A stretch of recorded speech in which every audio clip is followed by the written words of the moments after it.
Gas എന്ന് പറഞ്ഞാൽ ഏത് നിമിഷം അപകടമുള്ള സാധനമാണ്. അപ്പം തന്നെ എനിക്ക് മനസ്സിലായി എൻ്റെ കുഞ്ഞിനെ നാട്ടുകാരോട് പറഞ്ഞു ഇനി അവളുടെ അടുത്ത് നിർത്തണ്ടെന്ന്, നമുക്ക് ഇവളെ കേസ് കൊടുക്കണമെന്ന് പറഞ്ഞു. അങ്ങനെ നാട്ടുകാരെല്ലാവരും കൂടി പറഞ്ഞിട്ട് വനിതാ സെല്ലിൽ കൊണ്ടുപോയി പരാതി കൊടുത്തു. അവിടെ വന്നിട്ട് അംഗീകരിച്ചില്ല. പിന്നെ CMC-യിൽ പരാതിയിൽ പറഞ്ഞേക്കണത് ഈ കുട്ടിയെ അംഗീകരിക്കണം എന്നുള്ള കാരണം.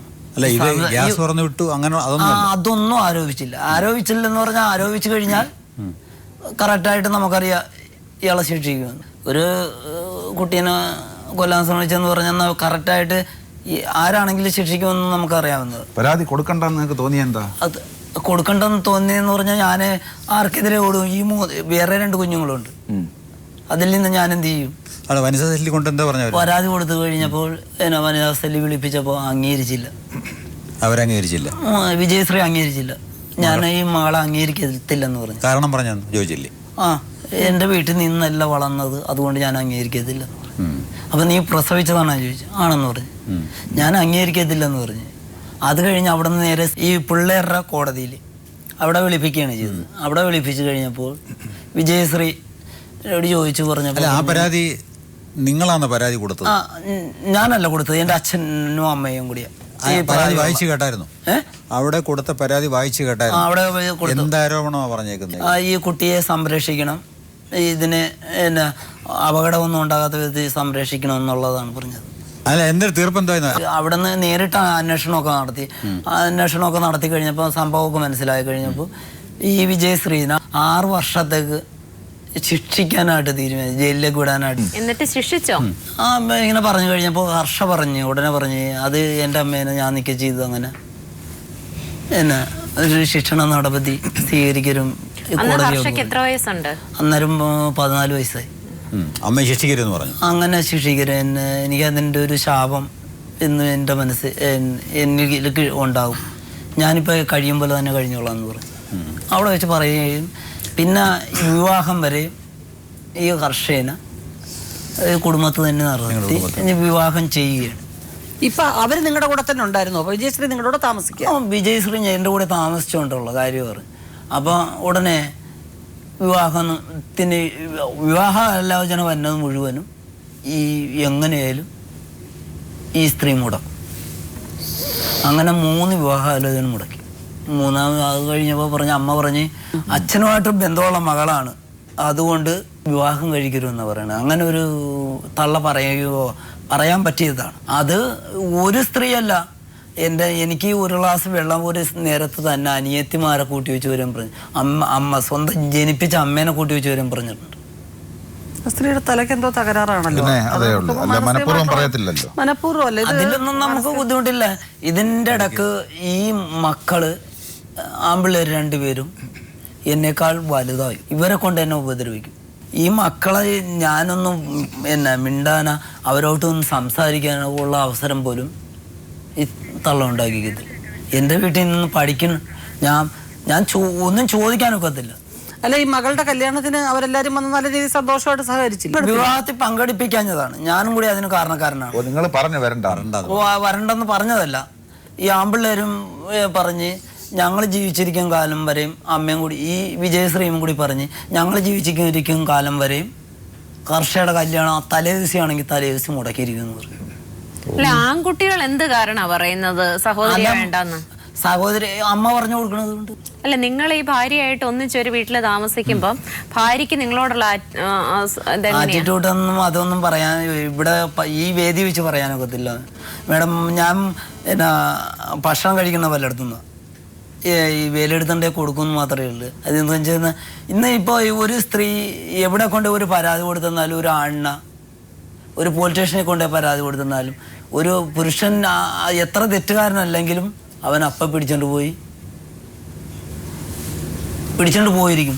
അങ്ങനെ 5-6-7 പ്രാവശ്യം പിടിച്ചോണ്ട് പോയതാ. വിളിച്ച് വീട്ടിൽ നിന്ന് ഫോൺ ചെയ്ത് പറഞ്ഞാൽ മതി, അപ്പോൾ വന്ന് പോലീസ് തന്നെ പിടിച്ചോണ്ട് പോകും. അന്ന് 10,000-3000 രൂപ ഒരു കാരണമില്ല. ഇത് ഈ കാരണം എന്താണെന്നറിയാവോ? ഉദ്യോഗസ്ഥന്മാരെ സംബന്ധിച്ചിടത്തോളം ഒരു ആക്ഷൻ എടുത്തില്ലെങ്കിൽ പലപ്പോഴും സത്യസന്ധമായ സംഭവങ്ങളായിരിക്കും. പരിചയക്കാരാന്ന് പറഞ്ഞ ആക്ഷൻ എടുത്തില്ല, അതിന്റെ പേര് വേറെ പുലിപാല ആയിരിക്കുന്നത്. നിങ്ങളുടെ ഫോട്ടോയാണോ? ഇത് ഞാനാ. അപ്പോൾ ഹർഷയുടെ കല്യാണത്തിന് ശേഷം പിന്നെ എന്താ സംഭവിച്ചു? ആമ്പിള്ളേരി എന്നോട് ഞാനുമായിട്ട് സഹകരിക്കാൻ ഈ 2-3 വർഷം വീട്ടിൽ നിന്ന് പഠിക്കണമെന്നുണ്ടെങ്കിലും ഞാനുമായിട്ട് സഹകരിക്കാനൊന്നും ചെയ്യരുത്. ഒന്നും ഒരു തള്ളയെന്നുള്ള രീതി തള്ള എന്തെങ്കിലും എന്നോട് മേടിച്ച് കൊടുക്കുന്നല്ലാണ്ട് ഒരു അച്ഛൻ ാണ് അല്ലെങ്കിൽ നിങ്ങളെ അച്ഛനോട് സംസാരിച്ച് മേടിയിരി അങ്ങനെയൊന്നും പറയത്തില്ല. പഠിച്ചു ആ മക്കളിപ്പോ ഒരാൾക്ക് +2 അവിടെ തന്നെ അടുത്ത് തന്നെ അഡ്മിഷൻ മേടിച്ചു കൊടുത്ത് അവിടെ തന്നെ പഠിപ്പിച്ച് അങ്ങനെ ഒരാൾ അമ്മ വീട്ടിലും കൊണ്ടേ നിർത്തി +2 അഡ്മിഷൻ മേടിച്ചു കൊടുത്ത് അവിടെയും പഠിപ്പിച്ച്. അഡ്മിഷനൊക്കെ ആര് വാങ്ങിച്ചു കൊടുത്ത്? അവിടുത്തെ മൂത്ത മകന് ഞാനാണ് മേടിച്ചു കൊടുത്തത്. ഇളയ മകന് ഈ അമ്മ വീട്ടിൽ ആണുങ്ങളാരും ഇല്ലെന്ന് പറഞ്ഞതുകൊണ്ട് ഞാൻ അവിടെ അഡ്മിഷൻ കംപ്ലീറ്റ് ചെയ്തോ? +2 കംപ്ലീറ്റ് ചെയ്തോ? അവര് +2 കംപ്ലീറ്റ് ചെയ്ത് BA പഠിക്കണം. ഇപ്പം BA പഠിക്കാം. ഒരാൾ BA-ക്കും ഒരാൾ IT. ഷാജി, നമ്മൾ എന്താ ആവശ്യമായതുകൊണ്ട് ഉദ്ദേശിക്കുന്നത്? ഷാജിക്ക് എന്താ വേണ്ടത്? എനിക്ക് മാഡം, ഞാൻ ഈ 22 വർഷത്തിനിടെ ഇന്ന് വരെയായിട്ട് പോലീസ് സ്റ്റേഷനിൽ കയറാത്ത സമയങ്ങളില്ല. കുട്ടികൾക്കും ഭാര്യയ്ക്കും ചെലവിന് കൊടുക്കണമെന്ന് പറഞ്ഞൊരു വിധി ഉണ്ടായിട്ടുണ്ടോ? കുട്ടികൾക്കും ഭാര്യക്കും ചെലവിന് കൊടുക്കണമെന്ന് പറഞ്ഞു മോളമ്മക്ക് 300 രൂപ ചെലവിന് കൊടുക്കണമെന്ന് പറഞ്ഞൊരു വിധി ഉണ്ടായിട്ടുണ്ട്. ഏത് കോടതിയാ അത്? വനിതാ കമ്മീഷൻ. അതാണ് മൂന്നാമത് കൊണ്ടുപോരാൻ കാരണം. കൊടുക്കുന്നുണ്ടോ? അല്ല, അത് ഞാൻ തിരിച്ചു കൊണ്ടുപോവുകയാണ് ചെയ്യല്ല. വിജയശ്രീന് വീട്ടിലേക്ക് കൊണ്ടുപോവുകയാണല്ലേ ചെയ്തത് അന്നേരം. അല്ല, അത് കഴിഞ്ഞിട്ട് വിജയശ്രീ വീണ്ടും തിരികെ പോയില്ലേ? അത് ഇപ്പൊ ഈ ഒരു 11 മാസം മുമ്പ് പോയതാണ്. ഈ എന്റെ മകളുടെ വിവാഹം കഴിഞ്ഞ്. അല്ല, അത് അതിനുശേഷം അവര് ഈ തുക കിട്ടണമെന്നും പറഞ്ഞ് എന്തെങ്കിലും നടപടി സ്വീകരിച്ചോ? അതിനുശേഷം ഇതുവരെയായിട്ടും സ്വീകരിച്ചില്ല. നിങ്ങളെ ഉപദ്രവിച്ചു എന്ന് പറഞ്ഞു കൊടുത്ത കേസ് കോടതിയിൽ വന്നു. അവര് ഹാജരായിട്ടില്ല. അത് ജാമ്യം എടുത്ത് ഞാൻ തന്നെ ജാമ്യം എടുത്ത് ഒത്തുതീർപ്പാക്കുകയാണ് ചെയ്യുന്നത്. അവരെ വിസ്തരിച്ചോ? വിസ്തരിച്ച് തീർക്കുകയാണ് ചെയ്തത്. എന്നിട്ട് കോടതി എന്താ പിന്നെ വിധി ഉണ്ടായത്? വിധി വിജയശ്രീ കുറ്റം സമ്മതിച്ച് ഞങ്ങൾ കോംപ്രമൈസ് എന്നുള്ളത് എഴുതി കൊടുക്കുകയാണ് ചെയ്തത്. കോടതിയിൽ നിന്നും വന്നിട്ടുള്ള സമൻസുകൾ കൈപ്പറ്റാതെ അവർ ഒഴിഞ്ഞു മാറി നടന്നിട്ടുണ്ടോ? ഒഴിഞ്ഞു മാറി നടന്നു. ഇപ്പോഴും ഒഴിഞ്ഞു മാറിയല്ലേ നടക്കുന്നത്? അല്ലേ, അത് പിന്നെ കോമ്പൗണ്ട് ആണ്. അത് നിങ്ങൾ ഇവിടെ പരാതിയിൽ ഒരു കേസ് നമ്പർ കണ്ട് അതാ ഞാൻ ചോദിച്ചത്. മനസ്സിലായി? നിങ്ങൾ കൊടുത്ത കേസ് ഇപ്പോഴും കോടതിയിലെ ലോങ് പെൻഡിങ് രജിസ്റ്ററിൽ ഇട്ടേക്കുക. എന്നിട്ട് പിടികിട്ട പുള്ളിയായി പ്രഖ്യാപിച്ചിരിക്കുകയാണ് ഇവരുടെ ഭാര്യനെ. മനസ്സിലായോ? അതുകൊണ്ടാണ് ഞാൻ ചോദിക്കാൻ കാരണം, ഒരു നിയമം അനുശാസിക്കാത്ത അല്ലെ നിയമം അനുസരിക്കാത്ത ഒരു വ്യക്തിയായിട്ടാണ് ഇപ്പം കാണപ്പെട്ടിരിക്കുന്നത്. ലോങ് പെൻഡിങ് രജിസ്റ്റർ എന്ന് പറഞ്ഞാൽ പിടികിട്ട പുള്ളിയായിട്ട് പ്രഖ്യാപിച്ചിരിക്കുക. ഇയാളെ പിടികിട്ട പുള്ളിയായിട്ട് പ്രഖ്യാപിച്ചതിന് ശേഷം CJM സാങ്ഷൻ വാങ്ങിച്ചിട്ട് ഒരു പ്രത്യേക രജിസ്റ്റർ പിന്നെ കൂടെ വിളിക്കത്തില്ല. വല്ലപ്പോഴും ഒരു വാറണ്ട് ഇങ്ങനെ പോകുന്നുള്ളതല്ല.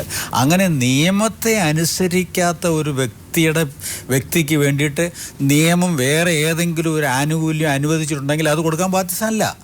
നിയമം അനുസരിക്കാത്തൊരു വ്യക്തിയാണ്. അതുകൊണ്ടാണ് ഞാൻ പറഞ്ഞത്, അങ്ങനെ 300 രൂപ വെച്ച് കൊടുക്കാൻ ഉത്തരവ് ഉണ്ടായിട്ടുണ്ടെങ്കിൽ തന്നെയും വനിതാ കമ്മീഷൻ എന്ന് പറഞ്ഞത് നിയമം അനുസരിക്കാത്ത ഒരു വ്യക്തിയാണ് ഇദ്ദേഹം. ഇയാളുടെ പേരിൽ ലോങ് പെൻഡിങ് രജിസ്റ്ററിൽ വാറണ്ടുണ്ട്. ലോങ് പെൻഡിങ് രജിസ്റ്റർ വന്നു കഴിഞ്ഞാൽ പിടികിട്ടാപ്പുള്ളിയാന്ന് വെച്ചാൽ അവരുടെ പേരിൽ വാറണ്ട് പോലീസ് സ്റ്റേഷനിൽ പോയിരിക്കും. അവരെ കിട്ടുന്ന മുറയ്ക്ക് അറസ്റ്റ് ചെയ്ത് കോടതിയിൽ ഹാജരാക്കണം. മനസ്സിലായോ? എന്നിട്ട് കേസ് വീണ്ടും റീഓപ്പൺ ചെയ്യും. അല്ല, നിങ്ങൾ സെറ്റിൽ ചെയ്താണെന്നില്ല അങ്ങനെ ഒരു നമ്പരോടെ വരത്തില്ല. ഇവർ കോടതി അയച്ച സമൻസ് കൈപ്പറ്റുന്നില്ല, കോടതിയിൽ നിന്ന് അയച്ച വാറണ്ട് എക്സിക്യൂട്ട് ചെയ്യാൻ സാധിക്കുന്നില്ല. അപ്പോൾ അവരെ പിന്നെ ആ എക്സിക്യൂട്ട് ചെയ്ത ഹെഡ് കോൺസ്റ്റബിളിനെ വിസ്തരിച്ചിട്ട് അവരെ പല പ്രാവശ്യം അന്വേഷിച്ച് കണ്ടിട്ടില്ല. എവിടെയാണെന്നോ എപ്പോഴാണെന്നോ എങ്ങോട്ടാണെന്നോ അറിയത്തില്ല. അങ്ങനെ വന്നിരിക്കുകയാണ്. അതുകൊണ്ട് അങ്ങനെ ഒരു ഉത്തരവ് വന്നിട്ടുണ്ടെങ്കിൽ അവരുടെ കേസ് സ്വാഭാവികമായിട്ട് അവരുടെ അഡ്രസ്സിലായിരിക്കും പോകുന്നത്. നിങ്ങൾ ഒരുമിച്ച് വേറെ വീട്ടിൽ താമസിക്കുകയും ചെയ്യും. അതുകൊണ്ട് നിങ്ങൾ വന്നിരിക്കുന്ന നമ്പർ പറയാൻ ശരിയാണെങ്കിൽ അച്ഛനും അമ്മയുടെ അടുത്തല്ലേ മേഡം ചെല്ലേണ്ടത്? ചെന്നാലും അച്ഛനും അമ്മയും മറക്കാം. അല്ലല്ല, ഈ കേസിന്റെ പേപ്പറുകൾ അവരുടെ അഡ്രസ്സിൽ അവർക്ക് സ്വാധീനം കാണേ. ഇതിപ്പോ ഈ അന്വേഷിക്കാൻ പോകുന്ന പോലീസുകാരൻ അവരുടെ വീട്ടിൽ ചെല്ലും. എവിടെയാണെന്ന് അറിയില്ല. അത് അന്നെങ്കിൽ മാത്രമേ ഈ ഒരു നമ്പർ ഇങ്ങനെ വരത്തുള്ളൂ. മനസ്സിലായോ? അപ്പോൾ അതുകൊണ്ട് കേസൊന്നും സെറ്റിൽ ചെയ്തിട്ടില്ല, കോമ്പൗണ്ട് ചെയ്തിട്ടില്ല. ഏത് നിമിഷവും ഇപ്പോഴും കിടക്കുവാണ്. ഇപ്പോഴും ഈ കേസിൽ പോലീസിനെ ഏത് പോലീസ് സ്റ്റേഷനിലാണ് നിങ്ങൾ കേസ് കൊടുത്തു കഴിഞ്ഞാൽ ആ വാറണ്ട് നടത്തുന്ന ആ സ്റ്റേഷനിലെ SIയോടോ CEOടോ പറയാം, ഇതാ ഇങ്ങനെയാണ് പ്രശ്നങ്ങൾ ഉണ്ടാക്കുന്നത്, ഇവർ വീണ്ടും പ്രശ്നങ്ങൾ ഉണ്ടാക്കിക്കൊണ്ടിരിക്കുകയാണ്, അവരുടെ പേരിലുള്ള കേസ് അവർ പിടികിട്ടാ പുള്ളിയായിട്ട് പ്രഖ്യാപിച്ചിരിക്കുകയാണ്, അവരുടെ നാട്ടിൽ ഇങ്ങനെ കഴിയുകയാണ്, എന്തന്വേഷണമാണ് അതിനുള്ള നടപടി കാണിച്ചു കൊടുക്കണം. അതിനുശേഷം നിങ്ങൾക്ക് സെറ്റിൽ ചെയ്യുക എന്തുവേണമെങ്കിൽ ചെയ്യാം. ഇപ്പൊ അതിന്റെ വിശദാംശങ്ങൾ നമുക്ക് അറിയണമെങ്കിൽ വിജയശ്രീ പറയണം. നിങ്ങളെ സംബന്ധിച്ച് നിങ്ങൾക്ക് ഇനി ഇവർ പോലീസ് സ്റ്റേഷനും കേസും ഒക്കെ ആയിട്ട് നിങ്ങളെ ഉപദ്രവിക്കരുതെന്നുള്ള ഒരു സംഗതി മാത്രമേ ഉള്ളൂ. ഈ അവരെ പിടികിട്ട പുള്ളിയായിട്ട് പ്രഖ്യാപിച്ചിരിക്കുകയാണ്. നിങ്ങൾ ബന്ധപ്പെട്ട പോലീസ് ഉദ്യോഗസ്ഥനോടൊക്കെ പറയുകയാണ്, സർക്കിൾ ഇൻസ്പെക്ടർക്കോ സിയോ വിശ്വാസം ആരെന്ന് വെച്ചാൽ ആരോട് പറഞ്ഞു കഴിഞ്ഞാൽ ഇത് കൂടുതൽ ഗുണപ്രദമായ പ്രയോജനം, അല്ലെങ്കിൽ നിങ്ങൾക്ക് ആരെങ്കിലും നിങ്ങളെ സഹായിക്കുന്ന ആരെങ്കിലും പൊതു സമ്മതനായിട്ടുള്ള ആരെങ്കിലും വ്യക്തി രാഷ്ട്രീയക്കാരനുണ്ടെങ്കിൽ അവരുമായിട്ട് പോയി കഴിഞ്ഞാൽ അവരെ കൊണ്ടുവന്ന് അവരെ പിടികിട്ട പുള്ളിയായിട്ട് പ്രഖ്യാപിച്ചിരിക്കുകയാണ്. ഇത് പോലീസ് അവരവിടെ ഇപ്പോഴും ഈ വീട്ടിൽ താമസമാണ്. അവർ പോലീസുകാരെ വിടും, അറസ്റ്റ് ചെയ്ത് കോടതിയിൽ ഹാജരാക്കും. അതിനു മുമ്പായിട്ട് നിങ്ങളുടെ കരയോഗത്തിൽപ്പെട്ട ആൾക്കാരോട് അവർ മുഖാന്തരം വിജയശ്രീ വിളിക്കണം, അതായത് അയാൾ ഇങ്ങനെ പോവുകയാണ്, നിങ്ങളെ പിടികിട്ടാപ്പുള്ളിയായിട്ട് പ്രഖ്യാപിച്ചിരിക്കുകയാണ്, ജാമ്യം കിട്ടാത്തൊരു കേസാണ്, പിടികിട്ടാപ്പുള്ളിയായിട്ട് പ്രഖ്യാപിച്ച ലിസ്റ്റിൽപ്പെട്ട ഒരു കേസാണ്, അറസ്റ്റ് ചെയ്തുകൊണ്ട് പോകും, ജാമ്യം കിട്ടത്തില്ല. അപ്പോൾ അതിനു മുമ്പായിട്ട് നിങ്ങൾ രമ്യതയിൽ ജീവിക്കാനോ അതിൻ്റെ ഒരു സാഹചര്യം ഒരുക്കണമെന്ന് നിങ്ങളുടെ ആ കരയോഗക്കാരെ സാരഥികളെ കൊണ്ട് പറയിപ്പിക്കണം. അവർ പറഞ്ഞിട്ടും അംഗീകരിക്കുന്നില്ല എന്നുണ്ടെങ്കിൽ മാത്രമേ ഞാൻ ഈ പറഞ്ഞ രീതിയിലുള്ള പോലീസ് കംപ്ലയിൻറ്റ് അതോറിറ്റിയിലോട്ട് പോകാവുള്ളൂ. ഇത് അവരോട് പറഞ്ഞ് മനസ്സിലാക്കിയിട്ട് അവരെ വരാൻ പറയൂ. അവർ നേരിട്ട് വരാൻ പറഞ്ഞാൽ അവരോട് സംസാരിച്ചാൽ അവരുടെ മനസ്സിൽ എന്താ ഉള്ളതെന്ന് നമുക്കറിയത്തില്ലോ ഷാജി. അവരുടെ ഭാഗം പറഞ്ഞു കഴിയുമ്പോൾ കുറേ ആശ്വാസമാവും അവർക്ക്. പിന്നെ നല്ല രീതിയിൽ പാനൽ അവർക്ക് വേണ്ട ഉപദേശങ്ങൾ കൊടുക്കും. പ്രശ്നങ്ങളില്ലാതെ രമ്യമായിട്ട് പോകാനുള്ള ഞാൻ പോകത്തില്ല മാഡം. എന്തായാലും ഷാജിയുടെ കാര്യത്തിൽ നമുക്കൊരു പൂർണ്ണ വിശ്വാസം വരുന്നില്ല. ഷാജിയുടെ കാര്യത്തിൽ പൂർണ്ണ വിശ്വാസം നമുക്ക് വരുന്നില്ല.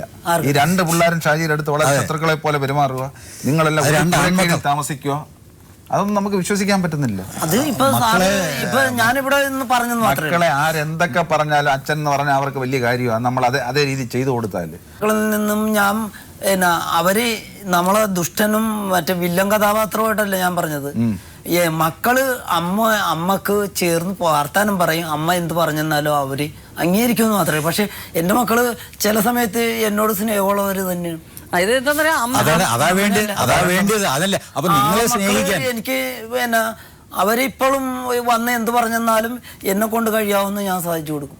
അതെന്റെ മക്കളായതുകൊണ്ട് ഞാൻ നടത്തി കൊടുക്കും. അതാണ് അവർക്ക് സ്നേഹം ഞാൻ കൊടുക്കാറുണ്ട് സാറേ. ഇന്നുവരെയായിട്ട് ഇല്ല. ഞാൻ അഥവോ കഴിക്കണമെങ്കിലും വല്ല വിശേഷ ദിവസങ്ങളല്ല, അല്ലെങ്കിൽ വല്ല ഈ അവസരങ്ങളിൽ വല്ലതാണോ വീട്ടിലെ പ്രശ്നങ്ങൾ ഞാൻ മദ്യപിക്കാറില്ല. അല്ല, ഇപ്പൊ ഇതുപോലുള്ള അവസരങ്ങളിൽ വല്ലതാണോ ആൺമക്കള് വീട്ടില് പ്രശ്നം ഉണ്ടാക്കുന്നത്, നിങ്ങളുമായിട്ട് തല്ലുകൂടുന്നത്? ഇല്ല.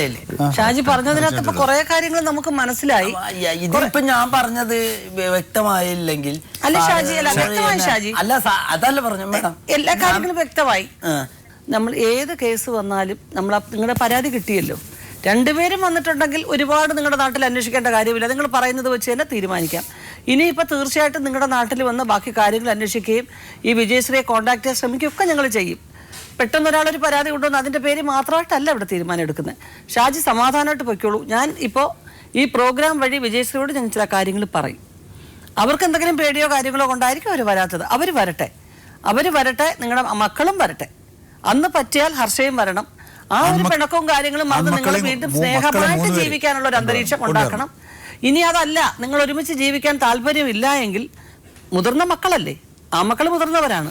അപ്പം അവരോട് കൂടെ സംസാരിച്ചിട്ട് പ്രശ്നങ്ങളില്ലാതെ അത് ഒതുക്കി തീർക്കാനുള്ള ഒരു കാര്യങ്ങളും വേണമല്ലോ. നിയമപരമായിട്ട് നിങ്ങൾക്ക് ഡൈവോഴ്സിനാണെങ്കിലും വേണമല്ലോ. നിങ്ങളിടയ്ക്ക് കല്യാണം കഴിച്ചിട്ട് സ്ത്രീയെ കൊണ്ടുവന്ന് താമസിപ്പിച്ചിട്ട് ആ സ്ത്രീ വന്ന് പ്രശ്നം ഉണ്ടാക്കി അതങ്ങ് പോയി. മനസ്സിലായില്ല? അപ്പൊ അങ്ങനെയൊന്നും ഇനി ഉണ്ടാവാൻ പാടില്ല. അതിനൊക്കെ അവര് വരണം. അത് തന്നെ ഒരു ക്രിമിനൽ കുറ്റം അയാൾ ചെയ്തിരിക്കുന്നത്.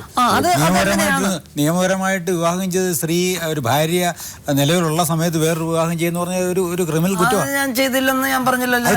അല്ല, അത് ക്രിമിനൽ കുറ്റമാണ്. എനിക്ക് അതിനെ കുറിച്ച് അത്രേ അറിയാൻ പാടില്ലായിരുന്നു. എനിക്ക് അതിനെ കുറിച്ച് അത്ര അവർക്ക് വേണ്ട, ഞാൻ വരുന്നില്ല എന്ന് പറഞ്ഞാൽ അവര് പോലീസ് സ്റ്റേഷനിൽ നിന്ന് പോയി. എന്തെങ്കിലും ഒരു പ്രശ്നം ഉണ്ടായി കഴിഞ്ഞാൽ നമ്മളെ ന്യായീകരിച്ചുകൊണ്ടുള്ള സംഭാഷണങ്ങളെ നമ്മൾ ന്യായമായിട്ടും പ്രതീക്ഷിക്കുന്നുള്ളൂ. അതുകൊണ്ടാണ് വിജയശ്രീയുടെ ഭാഗം കൂടെ മക്കളെ ഞാൻ സാറ് എന്നോട് പറഞ്ഞല്ലോ, വിജയശ്രീയുടെ ഭാഗം കൂടി കേട്ടിട്ട് എന്താന്ന് വെച്ചാൽ മക്കളെ കേൾക്കണം.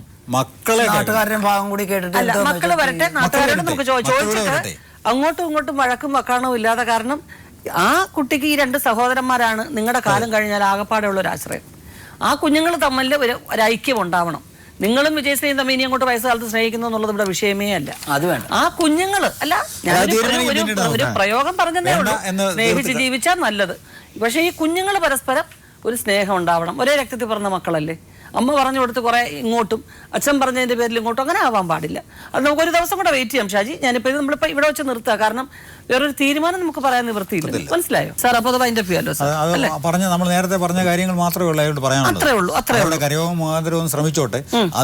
അതും വിജയിച്ചില്ല എന്നുണ്ടെങ്കിൽ ഇയാൾ നേരിട്ട് പോലീസ് കംപ്ലൈൻറ്റ് അതോറിറ്റിയിലോ അല്ലെങ്കിൽ ഒരു സൂപ്രണ്ട് ഓഫ് പോലീസിനോട് നേരിട്ട് എന്ന വിവരങ്ങൾ കാണിച്ചു കൊടുത്ത് പറയും, എന്നെ ഇങ്ങനെ തലക്കടിച്ച് എനിക്ക് മാരകമായ പരിക്ക് പറ്റി ചികിത്സയിൽ കിടക്കുകയായിരുന്നു, എൻ്റെ ഭാര്യയാണ് ഉപദ്രവിച്ചത്, അവരെ ഇതുവരെ പോലീസ് അറസ്റ്റ് ചെയ്തിട്ടില്ല, പിടികിട്ടാ പുള്ളിയായിട്ട് പ്രഖ്യാപിച്ച് ഇങ്ങനെ ഫയൽ ക്ലോസ് ചെയ്ത് വെച്ചേക്കുവാണ്, അതുകൊണ്ട് വേണ്ട നിയമ നടപടി സ്വീകരിക്കണം. SP യോട് പറയുക. പരിഹാരം കണ്ടില്ലെങ്കിൽ പോലീസ് കംപ്ലയിൻറ്റ് അതോറിറ്റിക്ക് പല ഡിസ്ട്രിക്റ്റിലും പ്രവർത്തനരഹിതമായിട്ട് കിടക്കുന്ന കംപ്ലയിൻറ്റ് അതോറിറ്റി ഉണ്ട്. ഇല്ലാന്നുണ്ടെങ്കിൽ സംസ്ഥാനത്തിൻ്റെ പോലീസിൻ്റെ കംപ്ലയിൻറ്റ് അതോറിറ്റി ഉണ്ട്. ഹൈക്കോടതിയിൽ നിന്നും റിട്ടയർ ചെയ്ത ഒരു ഹൈക്കോടതി ജഡ്ജിയാണ് അതിന് പറഞ്ഞിരിക്കുന്നത്. അപ്പോൾ നിങ്ങളുടെ പരാതി ചെന്ന് കഴിഞ്ഞാൽ തീർച്ചയായിട്ടും അദ്ദേഹം അതിനകത്ത് അന്വേഷണം അവർക്ക് നേരിട്ട് അന്വേഷണം നടത്താനുള്ള സംവിധാനങ്ങളുണ്ട്. മനസ്സിലായോ? അപ്പോൾ അങ്ങോട്ട് പോലീസ് കംപ്ലയിൻറ്റ് അതോറിറ്റിക്ക് chairman police complaint authority Thiruvananthapuram പറഞ്ഞ് അയച്ചു കൊടുത്തു കഴിഞ്ഞാൽ അദ്ദേഹം അതിന് നടപടി ചെയ്യും ഇമ്മീഡിയറ്റ് ആയിട്ട്. അപ്പോൾ അതിനു മുമ്പായിട്ട് രമ്യതയ്ക്കുള്ള കളവൊരുക്കുക. രമ്യതക്കും ഒരു മനസമാധാന ജീവിതത്തിനും വേണ്ടിയിട്ടാണ് ഞാൻ ഇവിടെയും വന്നത്. അതുണ്ടാവും ഷാജി, അതുണ്ടാവും. അപ്പൊ ചെയ്യേണ്ടത് ഇത്ര മാത്രം ഷാജി, അതുണ്ടാവും തീർച്ചയായിട്ടും. വിശ്വസിക്കുക, ഒരുപാട് കുടുംബങ്ങൾ ഇവിടുന്ന് സ്നേഹമായിട്ട് ഒന്നിച്ച് പോയിട്ടുണ്ട്. ഇവിടെ ഇപ്പോൾ വിജയശ്രീയെ വരുത്താനുള്ള, ഇങ്ങോട്ട് കൊണ്ടുവരാനുള്ള ഒരു ശ്രമം ഷാജി നടത്തണം. നിങ്ങളുടെ കരക്കാരുമായിട്ട്, നിങ്ങളുടെ ബന്ധുക്കൾ, പാളിയനും വേറൊരാളും കൂടെ പോയിട്ടില്ലേ രണ്ടാമത് അവർ വന്നേ, അവർ അതുപോലെ ഇത്തിരി പക്വതയുള്ളവർ, അവർക്കും കൂടെ വിശ്വാസമുള്ള ആൾക്കാരെ അയച്ചിട്ട് വന്ന് കുടുംബത്തിൽ അങ്ങോട്ടും ഇങ്ങോട്ടുള്ള പ്രശ്നങ്ങൾ പരിഹരിക്കാനാണ് വരുമെന്ന് പറയുക. വരാൻ താല്പര്യമുള്ള വിവരം ഷാജി തന്നെ അറിയിക്കുക. ഞങ്ങളുടെ ആൾക്കാർ അവിടെ പോയി ഇതുപോലെ തന്നെ അന്വേഷിച്ച് അവരുമായിട്ട് ബന്ധപ്പെടാൻ ശ്രമിക്കും കേട്ടോ. ഷാജിയുടെ പരാതി മറ്റൊന്നുമല്ല, ഇനി അങ്ങോട്ടുള്ള ജീവിതത്തിൽ ഒരു സ്വസ്ഥത ഉണ്ടാവണം. വിജയശ്രീ പ്രസവിച്ച് നിങ്ങൾക്ക് രണ്ടുപേർക്കും ഉണ്ടായ ആ പെൺകുഞ്ഞിനെ സ്നേഹിക്കാൻ അടുത്തു നിന്ന് പരിചരിക്കുകയൊന്നും വേണ്ട. കാരണം ആ കുട്ടിയുടെ കല്യാണം കഴിഞ്ഞു, അതിനൊരു കുഞ്ഞായി. പക്ഷെ സ്വന്തം മകളാണെന്ന് അംഗീകരിക്കാനുള്ള നല്ല മനസ്സ് വിജയശ്രീക്ക് ഉണ്ടാവണം. പക്ഷെ വിജയശ്രീയുടെ ഭാഗത്തു നിന്ന് എന്തൊക്കെയോ പ്രശ്നങ്ങളുണ്ട്, നിങ്ങൾക്ക് പറയാനുണ്ടാവും. അതുപോലെ നിങ്ങളുടെ 2 ആമക്കൾക്കും എന്തുകൊണ്ടാണ് നിങ്ങൾ പരസ്പരം ഒരു കൂരയ്ക്ക് കീഴിൽ താമസിച്ചിട്ടും അങ്ങോട്ടും ഇങ്ങോട്ടും ഒരു ഐക്യമില്ലായ്മയും അകൽച്ചയും, അതൊക്കെ മാറണം എന്ന് ഞങ്ങൾ ആഗ്രഹിക്കുന്നു. തീർച്ചയായിട്ടും വിജയശ്രീ വരണം, നിങ്ങളുടെ 2 ആമക്കളെയും കൊണ്ടുവരണം. അന്ന് ഒരു പക്ഷേ ഹർഷ ഇവിടെ ഉണ്ടാവും. നിങ്ങൾ ഇനി അങ്ങോട്ടുള്ള ഭാവിയിൽ കുടുംബത്തിലെ എല്ലാ അംഗങ്ങളും ഒന്നിച്ചിരിക്കാനുള്ള വഴി ഞങ്ങളാൽ കഴിയുന്ന രീതിയിൽ ഞങ്ങൾ ചെയ്യുന്നതായിരിക്കും. ഇന്നത്തെ പ്രോഗ്രാം ഇവിടെ നിർത്തുകയാണ്. വീണ്ടും അടുത്ത ദിവസം കാണാം. നമസ്കാരം.